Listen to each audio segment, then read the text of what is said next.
Je n'arrive pas à y croire. Ce n'est pas mal. Je suis choqué, c'est un jour monumental, Tyran. C'est correct. C'est un jour historique dans l'adoption des épées médiévales dans les animés. Oui, en quelque sorte, bien sûr. Un peu. Voici un peu de contexte sur l'un de mes animés préférés, Ronin Kenshin. Le concept est que Kenshin, un Ronin, est le maître de l'un des plus légendaires. Qu'est-ce que c'est? Rien. Continue. Non, ce n'était pas... Non, ce n'était rien. Continue juste. Tu m'as déstabilisé, ouais. Je me sens jugé, regarde. Regarde ça, regarde ce rageux. Tu l'es? Car t'es plus un fainéant que moi. Ouais, je le suis. Tu l'es aussi, alors ne me regarde pas comme ça. Continue juste à discuter. Kenshin, quoi de neuf? Le maître de la technique, chauffé, Mitsurugi, la technique de combat à l'épée la plus légendaire qui soit, n'est-ce pas? Mais il a fait le vœu de ne jamais tuer. Pourtant, il reste un maître du combat à l'épée, alors il utilise un sabre émoussé pour assommer les gens et personne ne peut le battre. Personne ne peut le battre parce qu'il est tout simplement un excellent épéiste. Ouais, donc si je te frappe avec ce sabre d'entraînement, ça va t'assommer ou t'ouvrir le crâne? Tais-toi. Bref, continue avec ton anime préféré de tous les temps. C'est carrément génial. Fais comme tu veux. Regarde, quel est ton préféré? Je ne sais pas, moi je n'y ai pas réfléchi. Dragon Ball. C'est un bon choix. D'accord, j'ai grandi. Dans les années 2000 et je veux... Non. Tu dois vraiment te plonger dans la vraie techno originale, mec. Carrément. Désolé, on s'égare complètement. Dans notre délire. On continue avec ton histoire. Donc, il y a quelques mois, je pensais, tu sais, l'une des choses cool à propos de Kenshin, c'est que c'est comme cette idée mythologique de l'escrime où tu peux devenir tellement bon que tu deviens surhumain, et on voit ça souvent dans les animés, où juste un artiste martial, un escrimeur, devient surhumain. Mais ensuite, j'ai commencé à me sentir un peu, je suppose, mise à l'écart, parce qu'on ne voit jamais ça avec les épées médiévales. Eh bien, il faut aussi préciser que beaucoup des épées que tu vois dans les trucs médiévaux, dans les animés, sont utilisées comme des katanas. Ils peuvent avoir une épée de style cruciforme, ce qui est complètement faux dans sa conception, mais ils l'utilisent comme un katana. Maintenant, la raison à cela, c'est que c'est un animé, c'est fait au Japon, c'est leur point de référence. Ils aiment les trucs médiévaux, mais ils n'en savent pas vraiment beaucoup. Oui, et il y a tellement d'animés qui ont soit un univers fantastique, soit un cadre semi-médiéval, tu vois, qui devrait avoir des épées médiévales. On a toute une vidéo sur les défauts de conception des épées médiévales dans les animés. Allez voir cette vidéo, d'accord? Et puis, l'escrime, même quand ils essaient de la rendre surhumaine, c'est exagéré, spectaculaire, avec de grands mouvements amples et tout ça. Il y a aussi ceci et cela. Il y a ça, je ne dis pas le contraire, mais il y a aussi une absence totale de tout ce qui est fonctionnel et si c'est le cas, c'est plutôt du genre katana, kenjutsu, tu vois, des trucs où il y a beaucoup de mouvements sophistiqués et d'arts martiaux basés sur la conception de cette épée, utilisant la garde, la double lame, et elles sont vraiment magnifiques. Ce que l'anime n'a jamais vraiment adopté jusqu'à maintenant, on dirait. Peut-être que je ne l'ai pas remarqué. C'est peut-être passé sous mon radar, même si ça existe. Tu veux leur dire quel est l'animé? Je comprends, d'accord. Il y a un peu de contexte. Les gars, vous entendez parce que vous êtes présents à cette exposition? C'est Shadiversity. Qu'est-ce que tu t'attends, n'est-ce pas? Donc, j'ai dit, j'adorerais avoir une série qui parle d'un maître épéiste de style médiéval européen où son pouvoir serait simplement d'être aussi doué avec une épée en utilisant une escrime fonctionnelle. J'ai même créé une image avec des concepts de design, comme, voilà le genre de personnage que tu pourrais faire. L'un des commentaires disait « Hé Chad, tu devrais jeter un œil à un manga appelé « Le campagnard devient maître épéiste », quelque chose comme ça. J'étais là parce qu'il disait que c'était un peu ça, alors j'ai regardé le manga et... Comme c'est un manga, ils ne peuvent pas vraiment montrer des mouvements sophistiqués ou quoi que ce soit comme ça, donc je me suis dit, peut-être que l'anime est sorti, il est sur Prime pour moi. Et j'ai regardé les 2 premiers épisodes et bon sang, c'est en gros le concept que je voulais plus ou moins, mais c'est très... Mais pas... C'est... Voici le concept de l'anime. Donc c'est quelque chose... Un gars de la campagne devient... Donc il est entraîneur d'épée depuis des années. Il pense qu'il n'est pas doué, mais en fait c'est le meilleur épéiste du monde. Mais j'aime bien son personnage. Il est très humble et il pense que c'est juste un gars ordinaire et son père l'a mis dehors parce qu'il n'est pas marié et qu'il veut des petits-enfants. Oui, et d'ailleurs, je pense que c'est une bonne chose saine du genre. Tu devrais te marier, trouver une bonne femme dans ta vie, une bonne épouse, n'est-ce pas? Fonder une famille. Et les taux de natalité dans notre pays sont en chute libre. Ils ne sont pas bons. Mais donc, il y a ce côté action enveloppé dans ce qui semble être un anime de harem où plusieurs de ses anciennes élèves sont maintenant adultes et elles craquent toutes pour lui, mais il est trop naïf pour s'en rendre compte. Mais il est engagé pour devenir le nouvel entraîneur d'épée des soldats impériaux, tu vois, et... Tout ça est... Il y a de l'action avec des combats à l'épée, mais je ne sais pas si ça va devenir un harem. Mais ça, c'est le contexte. D'accord, certains des mouvements d'épée qu'ils font dans la série sont vraiment authentiques. Ce sont en fait des techniques d'escrime européennes. Et je veux vous montrer, vous expliquer pourquoi elles sont bonnes. Je veux leur rendre hommage pour ça. Et il y a même une chose qui m'a encore plus impressionné. J'ai une petite manie, et ce n'est pas seulement pour les animés. Cette manie s'applique en fait partout. Quand vous avez un personnage censé être un excellent épéiste et qu'il s'entraîne ou donne des conseils à quelqu'un, mais comme les scénaristes et créateurs ne connaissent rien à l'escrime, ils racontent juste n'importe quoi à ce sujet. Oh, tu dois mieux garder ton équilibre. Ou alors, le grand classique tiré des anneaux de pouvoir. Plante, tourne et ventre, tu vois, c'est censé être du haut niveau, mais en fait, c'est n'importe quoi. C'est complètement idiot ce qu'ils présentent ici. Dans l'animé, un personnage démontre une technique d'escrime authentique et sophistiquée à un certain moment. Tu sais, une tactique qui a vraiment du sens. On parle de celle de la fin? Oui, on va en parler. On va parler de la façon d'ajuster ta portée pour tromper ton adversaire en adaptant ta distance et on va vous le montrer juste pour faire une transition un peu maladroite. Tu sais ce qui m'agace vraiment? Les coups critiques. Qu'est-ce qu'un coup critique dans la vraie vie? Et est-ce que ça fonctionne de la même façon ou même de façon similaire à la manière dont c'est géré dans les jeux de rôle et les jeux vidéo? Eh bien, si tu te poses la question, je veux dire, je ne sais pas comment tu pourrais continuer à vivre sans connaître la réponse. Je plaisante, mais c'est drôle de spéculer là-dessus. En fait, c'est le sujet de la vidéo exclusive de la semaine. Pour y accéder, il suffit $1 par mois et vous pouvez le faire via Subscribestar, Patreon ou les abonnements à la chaîne. Et Tyrant et moi, nous allons en profondeur pour discuter de ce qu'est réellement un coup critique. Et d'ailleurs, petite précision, ce n'est absolument pas comme les jeux vidéo le gèrent en réalité. Si on l'aborde de façon réaliste, qu'est-ce qu'un coup critique en combat? Nous entrons dans les détails dans cette exclusivité. Merci à tous nos incroyables soutiens. C'est uniquement grâce à vous que nous sommes encore là à créer ce contenu. Nous aimons vous offrir du contenu que vous appréciez, mais qui n'est plus viable à produire sur YouTube aujourd'hui. Jetez un œil, $1 par mois. Merci à ceux qui nous soutiennent. L'anime débute par un monologue où je me présente comme professeur d'escrime depuis de longues années. On le voit enseigner à ses élèves, commençant par une coupe basique vers l'avant, un coup sec avant de se mettre en garde comme ceci. C'est presque ça. Quel est le problème? Vous devriez avoir l'épée au-dessus de votre tête pour la protéger des attaques. La tenir plus bas laisse votre tête vulnérable. Ils y sont presque. Donc, une partie consiste à critiquer ce qu'ils pourraient améliorer pour refléter une escrime historique plus authentique, tout en complimentant quand ils montrent des choses réalistes. Eh bien, je pense qu'il faut préciser que, d'après les extraits que tu m'as montrés, tout ça, ce sont des choses très basiques. Il n'y a rien de vraiment trop complexe. Ce qui n'est pas une critique, ce n'est pas une mauvaise chose. C'est clairement mieux que tout le reste. Oui, c'est ça. Les mendiants ne sont pas un choix idéal, mais il y a quand même du positif. Je me dis que c'est bien qu'ils montrent ça, mais sans que ce soit vraiment exceptionnel, tu vois?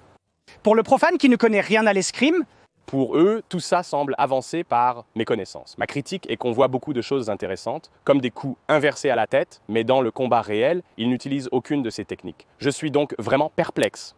Passons en revue le combat. Il y a des moments où je me dis « Ok, bien joué », comme la façon dont il...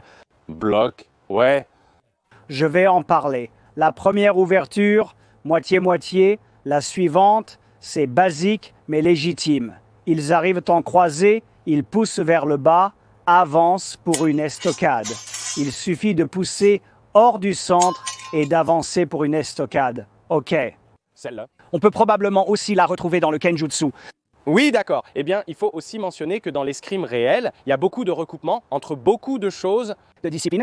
à cause de l'évolution convergente. Mais l'une des choses uniques que vous trouverez dans l'escrime européenne, ce sont les coupes avec le tranchant inversé Parce que nous avons deux tranchants dessus. et le fait que cela montre réellement des coupes avec le tranchant inversé. Oui, c'est vrai. C'est une chose que je vais reconnaître, d'accord? C'est que lorsque tu fais une estocade avec une épée européenne, tu veux généralement garder l'épée à l'horizontale, pas à la verticale.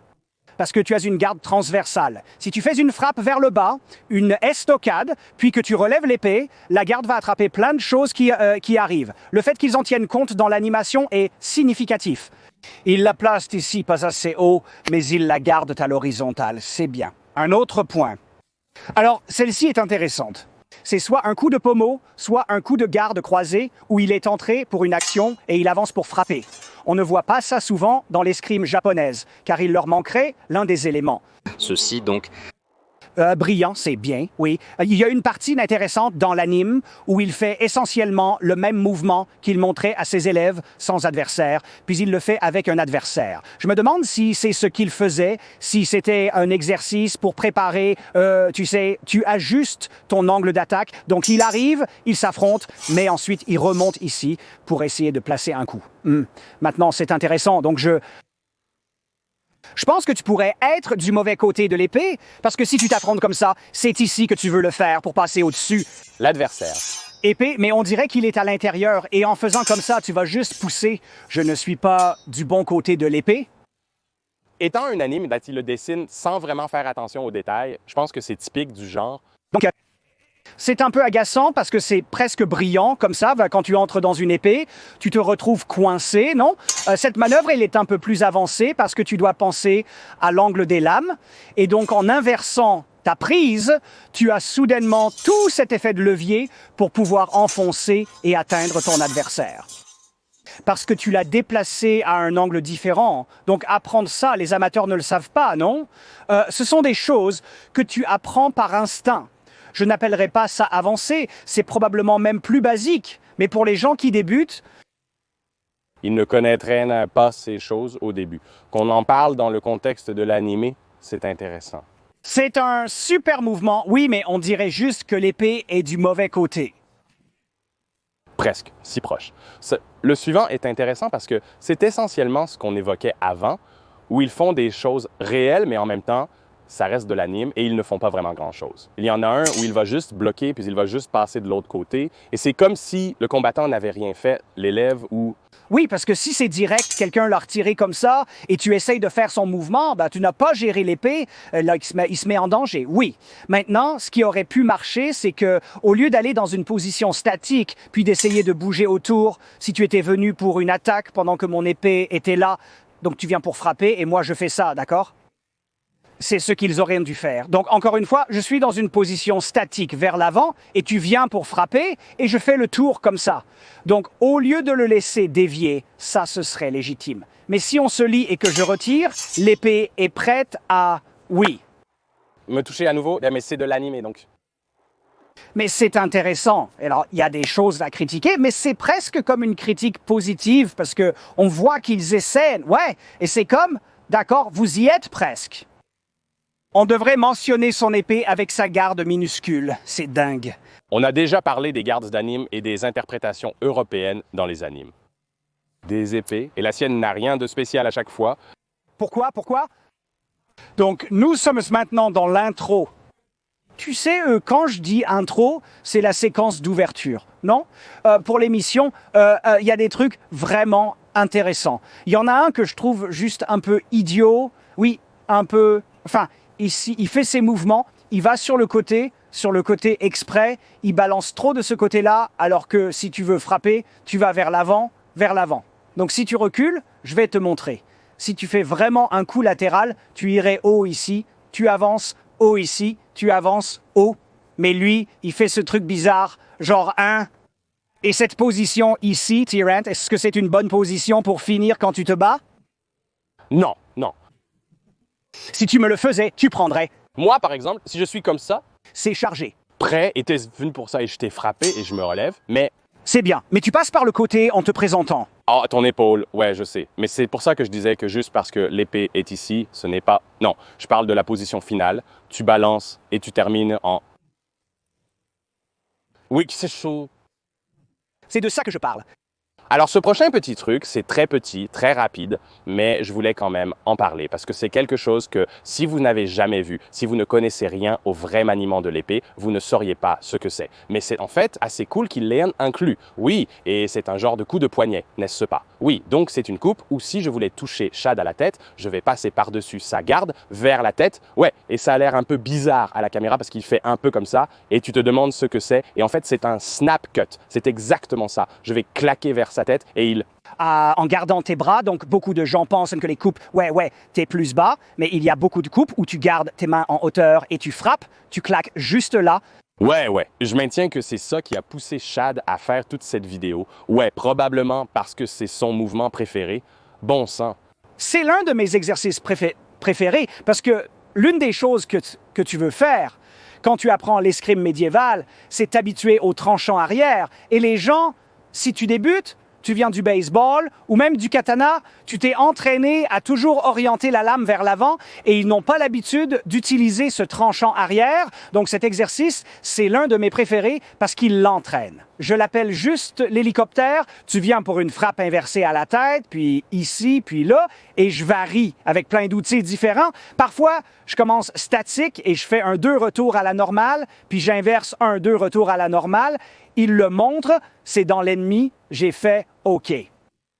Ouais, c'est une frappe parfaitement valable. Tu ne l'appliquerais pas vraiment comme ça dans un vrai combat. Par exemple, si tu vises la tête et que je la bloque, ouais, et ensuite tu reviens, c'est généralement une sorte de suivi, ouais, mais l'exercice... T'apprends? C'est que tu peux revenir comme ça, c'est bien, ouais, mais en pratique, tu voudrais souvent faire...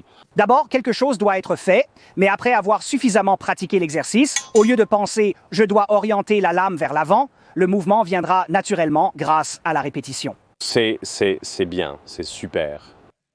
Eh bien, quand je vois ça, je me dis d'accord, ils ont vraiment un consultant maintenant. Ils ont quelqu'un qui soit à consulter les bonnes références, soit quelqu'un dans le studio qui leur montre les mouvements. Ce qui est intéressant, c'est que je ne pense pas que quelqu'un qui ne connaît rien à l'escrime en regardant cet anime se soucie de tout ça. Personnellement, ça m'intéresse. Je pense qu'ils observent ça et se disent « c'est un mouvement inédit dans un animé, point final ».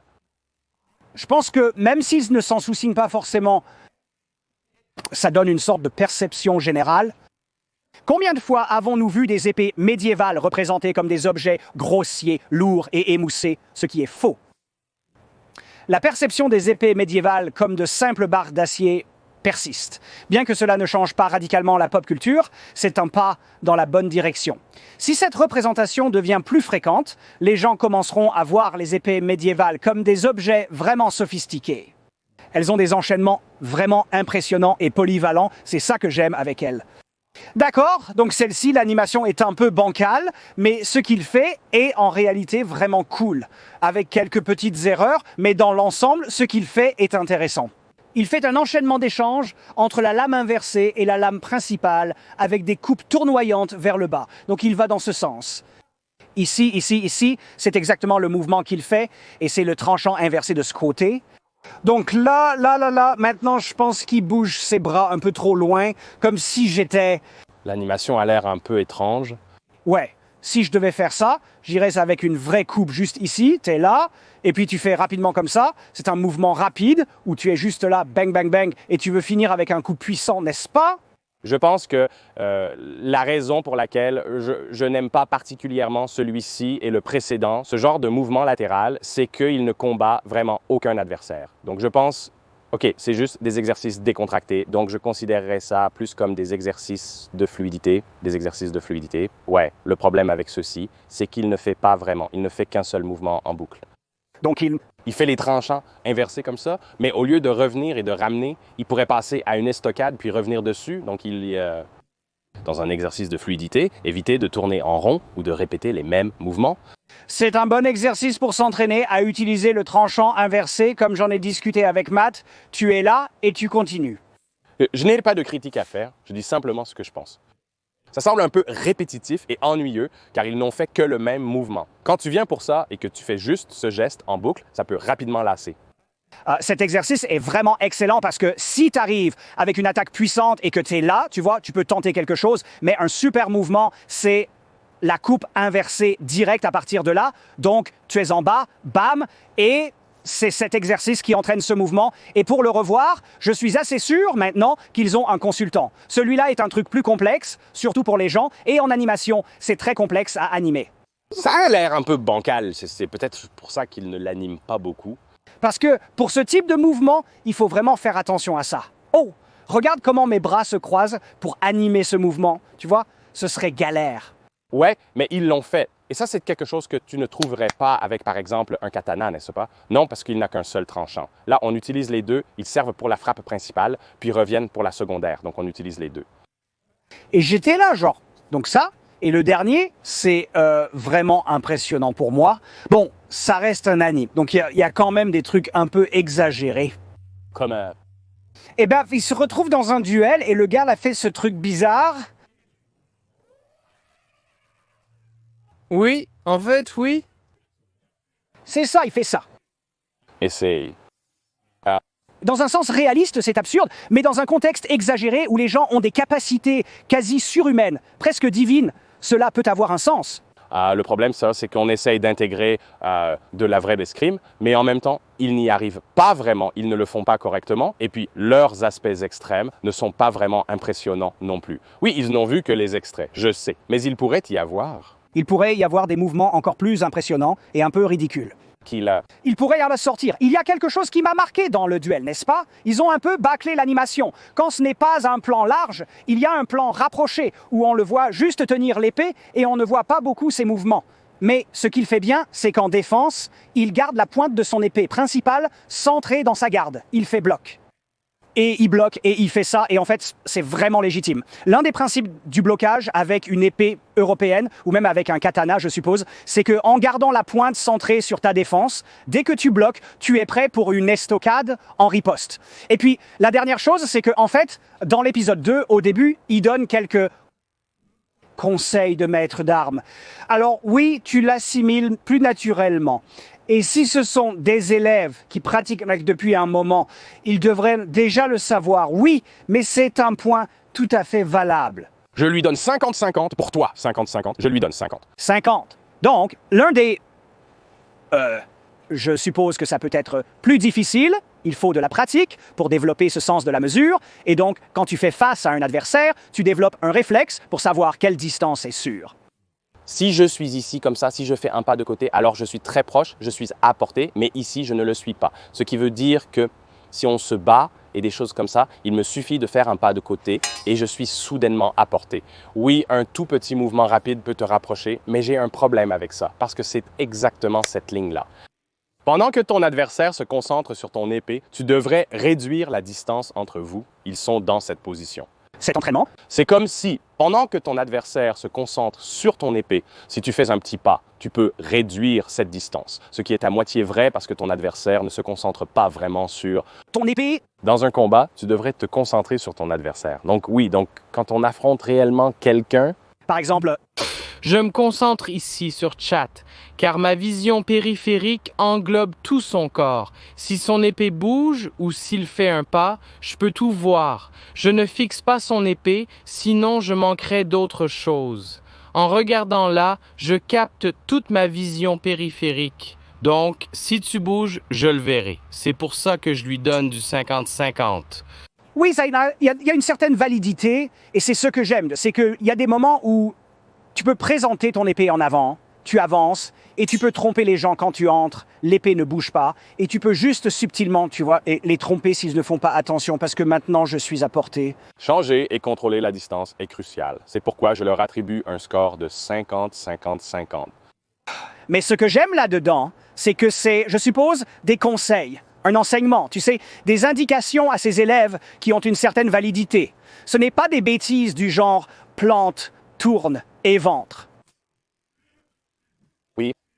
Tu dois rester léger sur tes appuis.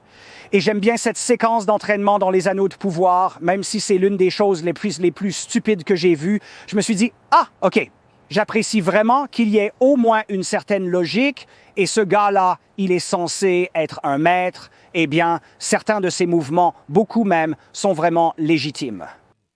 Et la façon dont il parle du combat à l'épée a une certaine... Logique, la seule chose que j'aimerais probablement voir, c'est que c'est courant dans presque tous les animés. C'est que chaque Position de garde, comme la position de départ, est toujours juste celle-ci. c'est l'une des plus courantes positions japonaises. Position de sabre. Et bien sûr, elle existe aussi dans l'escrime européenne. Il y aura beaucoup plus de variété, oui. Donc, j'aimerais aussi voir plus de coups portés aux mains, comme ils se battent sans aucune protection. Et tes mains, avec ces épées en bois, ce sont de super cibles. Donc, oui, juste des petits détails comme ça. Je suis plutôt satisfait. Je vais regarder le reste de l'animé. Il sort chaque semaine. Alors, qu'est-ce que vous en pensez maintenant? Beaucoup de pointes abordées dans notre vidéo sur les petites choses agaçantes concernant les épées dans les animés se retrouvent aussi ici, notamment sur le design des épées. Vous pouvez regarder la vidéo complète là-bas. Nous vous remercions d'avoir regardé. On espère vous y voir. Et d'ici là, au revoir.